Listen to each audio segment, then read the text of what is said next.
Okay, good morning.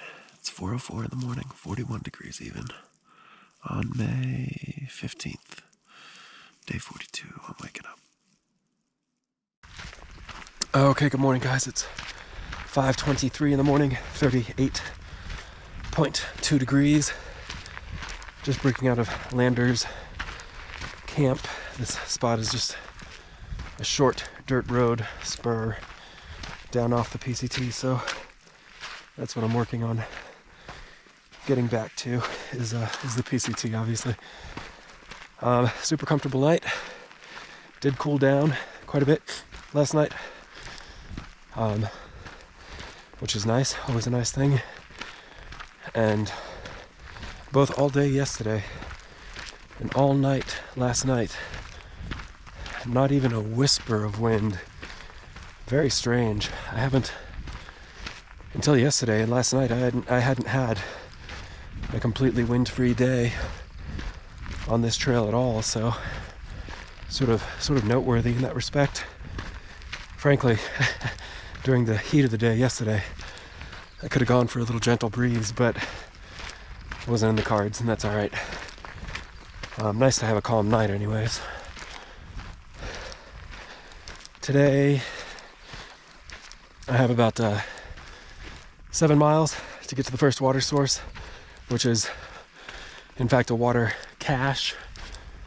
All comments indicate that it's very recently and reliably stocked. So 7 miles to get to that, and then no water for the next 15 miles, where there is a second reputedly well-stocked water cache. So that's kind of what I'm looking at for the day. Get to the one at 7, slam a liter, carry out probably 3, and then hike to the one at 15, which also conveniently happens to be at the foot of a climb, and camp at that second one, which is 22 miles from here. That should make it a pretty good day. So Jason, Jamaican, broke out probably about 10 minutes ahead of me. There's another fella, German, living in Vancouver, called Sky, and he broke out before I even woke up at 4 o'clock. I have no idea when in the world he left, but it must have been wicked early. Good on him. That's all I got. I'm gonna get moving. I gotta warm up. And day 42, so you know there's a health update coming. I'll talk to you all later.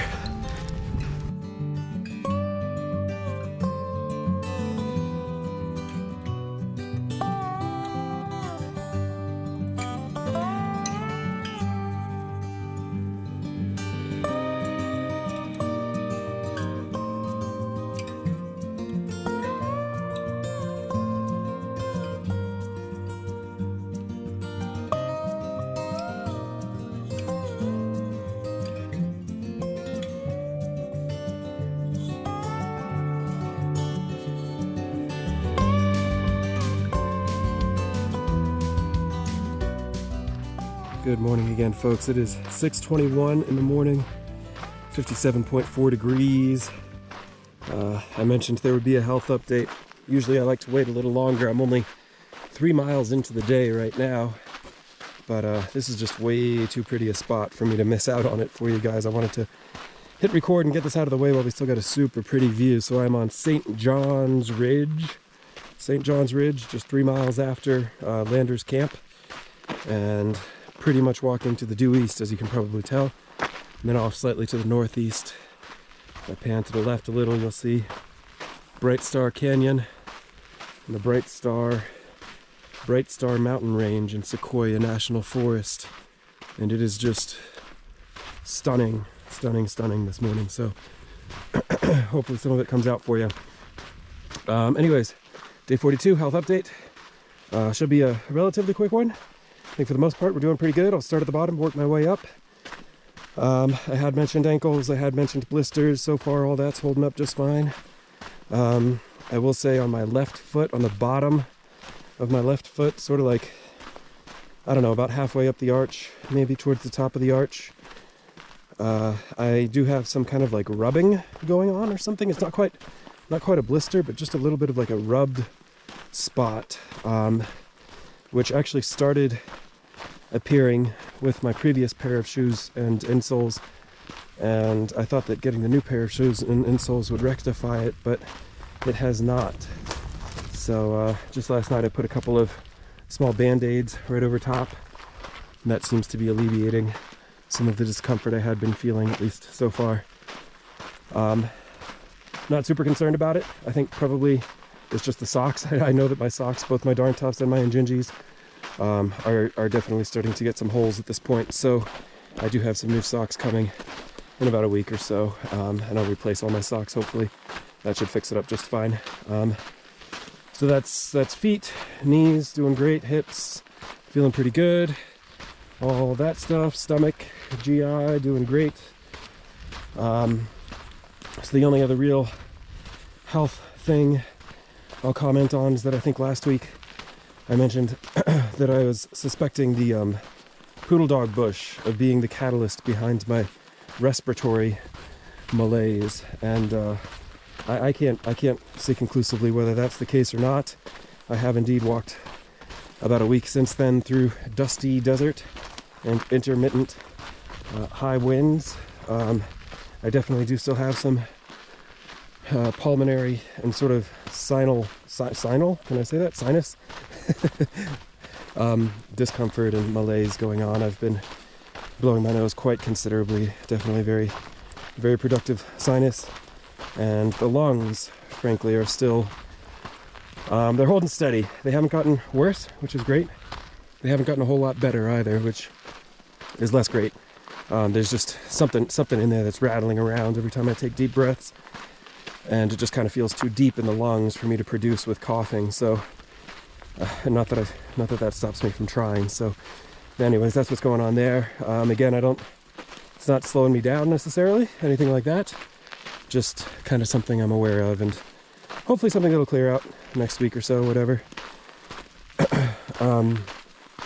Yeah, so that's about it for health. Past couple nights slept really, really well, which is definitely a big relief. I always like getting good sleep, and hopefully that continues as well. And as far as gear, a couple of things to report. You may or may not have been able to tell, I've been pitching the Durston tent with increased regularity, increased frequency these past couple weeks, as it occurs to me that Sierra is indeed bearing down on me, or perhaps more appropriately, I'm bearing down on Sierra. And I really want to have my head around that tent before I start really, really relying on it. And I've made improvements in understanding how it works, made improvements in setting it up a little more quickly, a little more efficiently. I won't bother bearing down into all the details of that. But I will say a couple things I'm not super thrilled about the Durston. So Dan, if you're listening, you know, let me know what's going on here, bud. So I've pitched that tent maybe 25 times since I bought it. I have already snapped one guy line, and I have two guy lines that are on the brink of failing. I can tell they're pretty badly frayed. And then just last night when I pitched it, I saw that some of the Dyneema has ripped right down by one of the corner guy lines. So I am not thrilled about spending that kind of money for a tent that is already getting holes and is already snapping guy lines. So I did email Dan about the guy line issue, and I'll aware that perhaps part of that guy line issue was user error. That super windy night that I had back at like Taylor Horse Canyon or whatever, I was using rocks to pin down my stakes, and perhaps between the wind and the jagged rock or something, it snapped a guy line. That still doesn't really explain why two others are frayed. And it definitely does not explain why I have some series of holes in the Dyneema, because no rock ever fell onto my tent for sure. So yeah, $600 or $700 for a tent that's ripped after 25 pitches is really not great.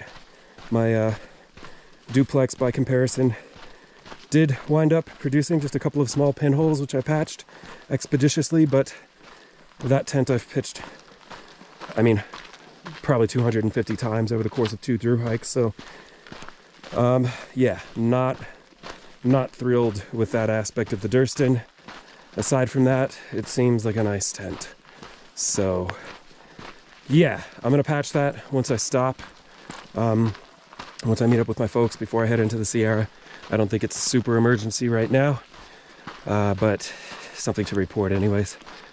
Otherwise with gear, obviously you've noticed all my batteries are just dying on the GoPro, which I'm sorry for, but I had originally ordered 4 new batteries.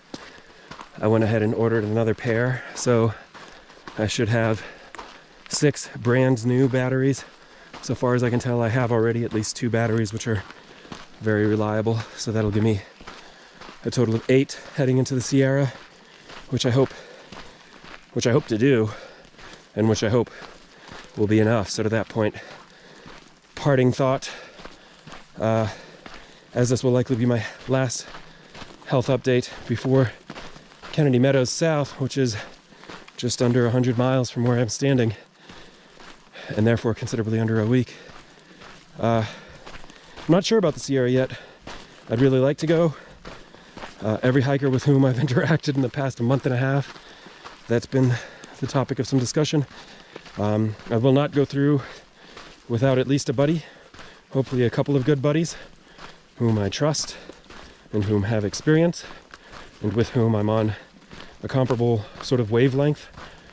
And I also don't think I will go through if it means a 20-day food carry. I don't think I can carry 20 days of butter and couscous without going completely insane.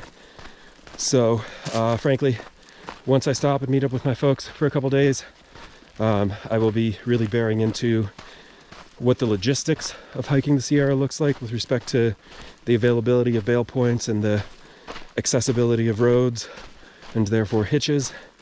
And frankly, the logistics are going to decide whether I'm able to go or not. Frankly, I mean, and truly, it was never up to me. It was from before I started this trail. I've always said it's up to the trail what it lets me do. I'm simply not tough enough to eat butter and couscous for 20 days like the Finns. So if I got to do a 10-day food carry, I think I can kind of grin and bear it. But much more than that, and I'm gonna have to make other plans. So we'll see how it all shakes out. For now, I anticipate no significant issues getting to Kennedy Meadows South, and that'll be that'll be the spot I tag, just like every other CDT hiker, or excuse me, PCT hiker, and then kind of reassess from there. So anyways, that's a health update. Hope you all are doing fantastically. Oh, the finger. I never really commented on the finger, of course. Antibiotics, cleaned it up real good. There's just brand new baby skin under that Band-Aid. So the Band-Aid isn't covering any open wound, it's just covering baby skin for the purpose of sun protection. So, but the finger's doing great. Thank you all so much for your comments, kind words, concerns. I think it's doing great. Don't feel bad about it at all. Feel really good about it. I think it was totally the right decision. It's pretty much all healed up. I'm just waiting for good skin to come in. So that's all I got, guys. I will keep hiking. I'll talk to you later.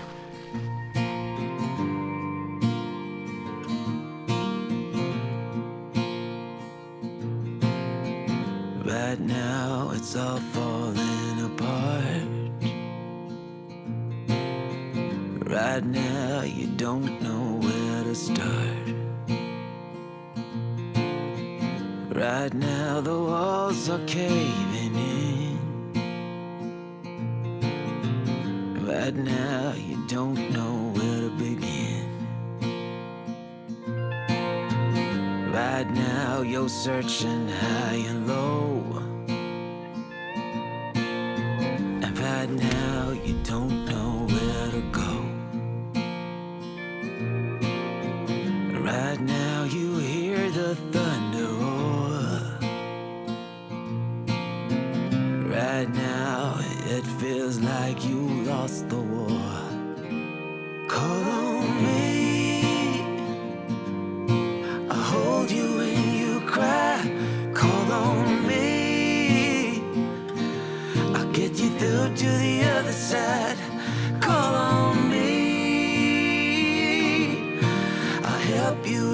your pain. And if you only knew that I'm right here for you, call on me.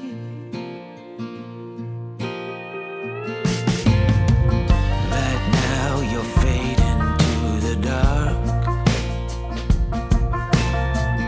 Right now you lost your every spark. Right now you struggle to let go. Right now pain is all you know. Call on me, I'll hold you when you cry. Call on me, I'll get you through to the other side. Call on me, I'll help you ease your pain. And if you only knew that I'm right here for you, just call on me.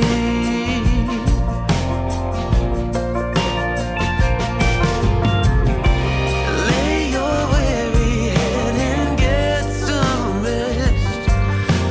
Tell me what's broken in your heart, and you'll find the missing part.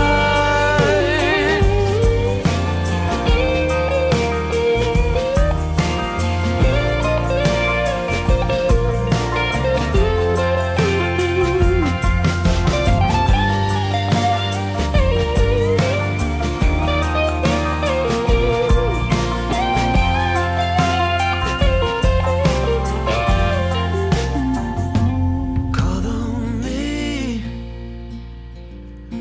I'll hold you when you cry. Call on me, I'll get you through to the other side. Call on me,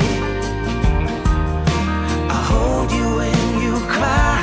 Call on me, I'll get you through to the other side.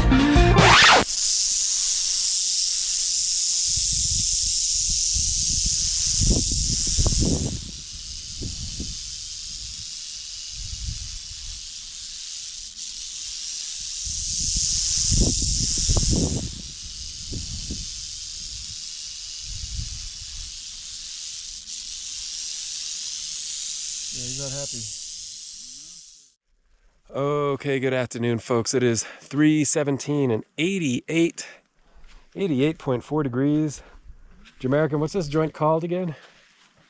Robin something? No, Bird Spring or something? Yeah, something like that. Yeah.